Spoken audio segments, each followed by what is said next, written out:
I am math teacher और आज आपको मैं इक्वेशन समझा रही हूँ।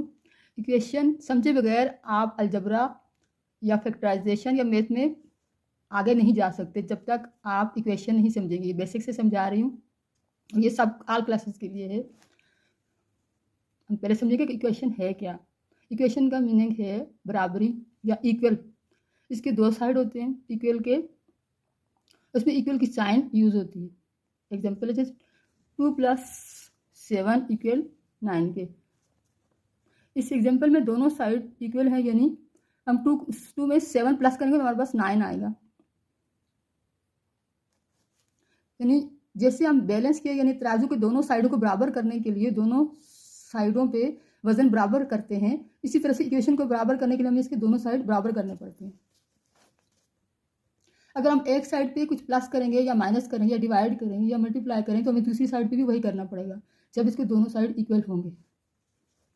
जैसे एग्जाम्पल में हम लिख रहे हैं 2 + ()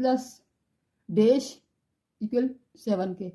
तो ये ब्लैंक, इसमें हम खाली जगह है तो इसमें हम फिल करेंगे 5। तो जब ये 7 होगा, इसमें खाली जगह में हम 5 लगाएंगे तो ये 7 हो जाएगा। तो इस तरह से ये इसके दोनों साइड इक्वल हो जाएंगे।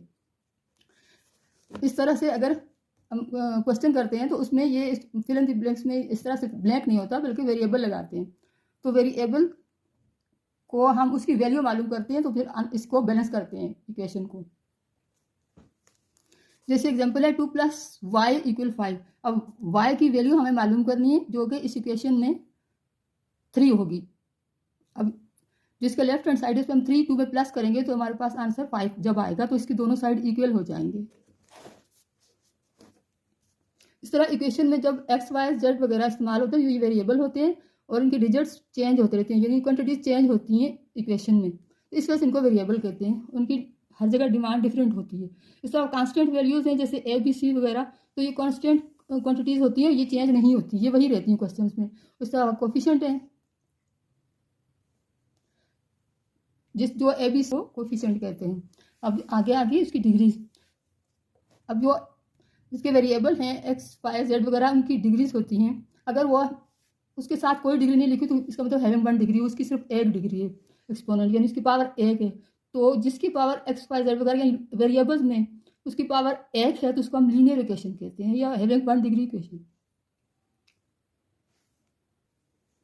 यानी x, y के ऊपर डिग्री नहीं है तो वो उसे हम 1 सवर करेंगे, तो इसको लीनियर इक्वेशन या हैविंग 1 डिग्री इक्वेशन कहते हैं। जिसके ऊपर 2 होता है तो वो क्वाड्रेटिक इक्वेशन होती है। वो आगे हम आपको पूरी इक्वेशन में समझाएंगे कि क्वाड्रेटिक इक्वेशन क्या है या लीनियर इक्वेशन में हम क्वेश्चन कैसे हल करेंगे, उसमें कौन कौन क्वेश्चन किस तरह से हल किए जाते हैं, और इस तरह से आगे क्वाड्रेटिक इक्वेशन किस तरह हल की जाती है और उस क्वाड्रेटिक इक्वेशन को क्यों कहते हैं।